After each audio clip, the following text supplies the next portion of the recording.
Hello everybody and welcome to another Mysidia Post video. My name is Alex Scott. Today we're going to be looking at Opus 9 Cadets.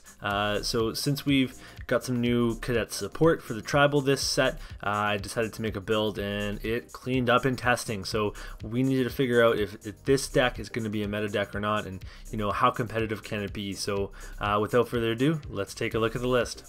Okay, so right off the bat, we've got the list here with 25 forwards, 7 summons, 1 monster, which is kind of relevant, and 17 backups. We also have some other notable things like 25 Class 0 cadets, which is very important for this list. There's a lot of cadets to choose from, and there's 3 colors that they're in. So when I first started making this list and I was just like jamming in cadets, I had to make some very difficult choices, and my initial build actually looked a lot different than this. There's some cadets in there that did not make the final cut. So what I've actually come up here with is probably some of the faster cadets. This deck is going to be aggressive, it's going to be powerful, and I really do think that this is one of the best forms of cadets so far. You might notice that the deck is in 3 colors, and I've had a lot of people say that maybe we should be doing 2 color cadets, or maybe it's not going to be consistent enough to run the 3rd. I actually found that with this build, I almost never had color fixing problems. So I'll kind of explain my thought process behind why I needed to include the 3rd color, which is in this deck lightning. I've only got 10 lightning cards. But before that, I'm going to talk about just which cadets we have, what Type-0 synergy that we have in the deck. So if we look at the list here, I'll go through each cadet in order. So Queen is our 2 CP Dulla forward, and if you have 5 cadets out, job Class 0 cadets forwards, then she'll break 1. So you're almost never going to get that break effect. I mean, it's possible, and I've definitely done it, but it's not the most likely one. She's in here to dull forwards, and that's pretty relevant. A lot of times this deck is only a couple turns away from swinging it out and winning the whole game. So she's pretty great. She's lightning CP, she's an EX burst, she has a big upside for that 5 cadets ability, and I think she's pretty comfortable at a 2 of. Next we're looking at 7, and 7 is great. She's got the auto ability canceller. She can cancel Shantotos, she can cancel things like a Renoa Flash, she can cancel all sorts of auto abilities that are gonna really try to punish your deck. She also has a very relevant ability to make all of your cadets blockable, unblockable by a 4 cost or higher. So again, it's just this piece that you drop her on a turn, and then boom, she's letting you swing right through. Cease is at a 2 of. It's another lightning forward. Cease is the slowest cadet in the deck, but is actually pretty good when you look at the ability, and that ability specifically says character, so you can get a lot of 0 cadet characters out, and then all of a sudden you're reducing a ton of power, but you've also got lightning CP. You can discard this to play the new king. It's got a lot of utility, so I'm definitely keeping it in for now. 8 is kind of like playing that free pain in the Wind Water deck. If you have Cater, Deuce, and Rem all out on the field as backups, 8 is free to cast. You can also play 8 and activate your forwards in the main phase 2 to prevent someone swinging back at you, and just in general, even if I often play it off of 2 Class 0 cadet backups, and I get a ton of value because then I've got maybe that 2 CP to play something else. Also looking at King. So King is the newest, one of the newest cadets that they've released. He is incredible. You can play him for 2 CP. You just pitch any cadet. It could be a backup, forward, whatever it is. You pitch a cadet, you play King, you choose one of their forwards, they cannot block anymore. So it's just a big body. It comes down easily. It can push you through games. If you need to close out a game, King can drop and make that last forward not able to block, and then you can swing out. Okay, so here's the best part of the deck, and that is Ace. And whew, they must have been desperate to push cadets when they made this card because it is so good. It's an EX burst, and when it attacks, it does 2,000 damage per cadet forward that you have, and it includes himself. So if you have 3 cadets out plus Ace, you're pinging for 8k. If you have Ace out by himself, he's pinging for 2, and that's the EX burst effect that he gets. Now, he also, when he enters the field, you reveal the top 7 cards of your deck, and you take 2 cadets into your hand. So I have 25 cadets in this deck. I've played this deck a lot over the last few days. I've never missed on his ability. There's been times where I only had the 2 cadets to take, but I've never not taken 2 cadets with him.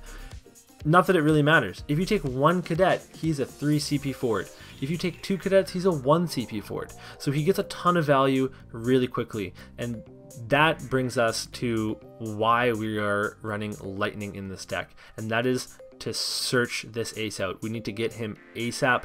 We need to play him, get the value, have him start swinging, and kind of just progress our game plan from there. So we have the Orisha Alrashia, the Lightning Searcher, that we have a 3 of because it's just so important to get her down and search for that ace. Okay, so looking at the backup line here for Class 0 Cadets, we have Cater, who's just has a lot of good utility. We'll talk a little bit about her combos later on. We've got Deuce, who has a special, but also, again, a nice little chip damage ability. And we have Rem, who's an EX Burst, bring a Type-0 card back from your break zone. That is just really good. So when you play her, she can actually grab summons, which is very, very relevant. So she can grab anything. She's an EX Burst, and she's a 0 cadet, so she can increase your count for 8. She can increase your count for Cease, for all these things. We were running 7 summons, 2 Diablos, 2 Ifrit, and 3 Odins, which I recently increased from 2 to 3. So that Odin, he's very, very relevant. When you play him, if you have a Type-0 cadet in play, you can actually break a forward, any cost forward at all. It has to be a Class 0 cadet forward that you control though, so it's very specific.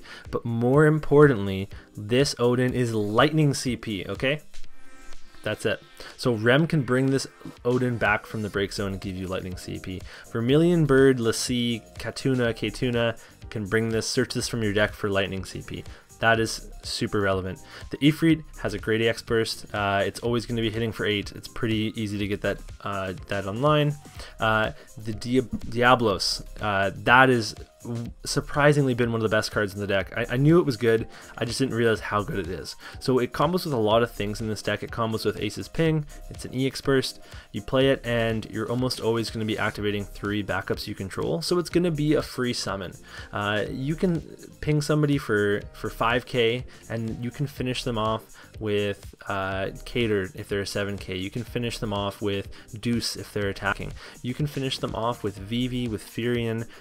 You could finish them off by swinging with a Cease, by all sorts of things here with Barbarisha. There's a lot of different options to combo with this card, and the best part is you cast it or you EX Burst it, it activates your backups, and then you stack Cater's effect. Then, you know, or maybe they attack with somebody, you ping them with Deuce for 2k, you hit the Diablos, it reactivates your backups, maybe they're really big, you can use Cater after that. So the deck actually really functions well with the Diablos, so much so that I would strongly consider putting it to a 3 of. Now we also have Death Gaze, which is just like a very good early turn play against certain decks. It's amazing against Ice. They can't get rid of it. You play it on Sephiroth, whatever it is, and that's fine. You can play it against Water fairly easily as well. Just be careful if you're playing Wind, and now a little bit Fire, although I don't really know if Ifrit is being run or not. The reasons that we run this Death Gaze is because it's going to count as an extra character for Diablos. So you play Diablos, and if you have this Death Gaze out from early in the game, then you're pinging for an extra 1k, which is very, very nice. Okay, so let's talk about some of the other inclusions in this list. I put a Furion in there just for some ping damage, combos with Ace, combos with Barb, and combos with Diablos. We also have a Vivi in there for the same reason. Y'shtola is because we like to go wide, so we're going to protect our wide board. 7 helps with that a bit, but this just gives you a more inclusive answer to a lot of things, summons as well. Zidane, the card is just good. Barbarisha is a very interesting card, and I love it in an aggressive build, even at a 1 of, because you drop this on a forward and it's similar to King.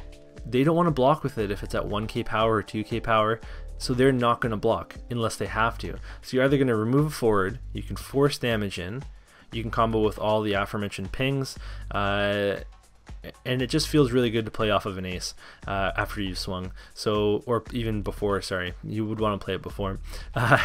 So, and then finally I put in Wall. So Wall is kind of a homer card for me. I want it to succeed, and it's been great so far. It's super easy to fulfill its requirement in this deck. You're often 2 for 1ing for it. It's swinging through and getting so much damage because nobody wants to block it. It's really been just a great card so far. Looking over at the backup list, I've got a Cosmos for color fixing, and so far I'm keeping that. I think that's going to be a good early turn to see that. I have the Aricia, that's for the searching. I have one Moogle class 0, and that guy's on the fringe. I've already cut him down from 2 to 1. He's not super relevant because we're aggressive, because we're moving forwards, we're bypassing forwards. Power doesn't become that important for us, but I do have it in there for certain matchups. I might want to have that 1k boost. And then finally I have a Vermilion Bird Lassie Ketuna. So that's an EX burst, search for any of the summons in this deck. So that's just a great way to put some fire CP down to get a summon, color fix if you need to, and you're going to be getting this on EX burst as well. The special, while ridiculous, I've actually cast twice now. Once to win a game because someone overextended, I had lots of forwards on board, they didn't have anything in hand. Pop her special, wipe their board, my turn comes, I can swing for damage. So it actually does help sometimes, but it's not like something you should game plan for. But I mean, when the card was spoiled, I did not expect that the special would be used in any way like that. And that's going to be all for today's video, so thanks a lot for watching. Please comment, like, and subscribe, and help support the channel. Let me know in the comments below what you thought about the video, if there's anything you want to see in the future, and tell me if you've tried Cadets, and if so, what's working for you. Are you doing 2 colors, 3 colors, and which Cadets did you include that maybe I didn't? Don't forget to check out my articles at the MysidiaPost.com. Most of the things I'm making videos on, there's going to be an article for. You can also check out Cards of Ivalice if you need any cards, any singles. They have some full arts for Opus 9. And I also want to thank FFTCCG for providing such an amazing site that I use to do all of my crafting and, you know, get images for this video. Alright, we'll see you next time.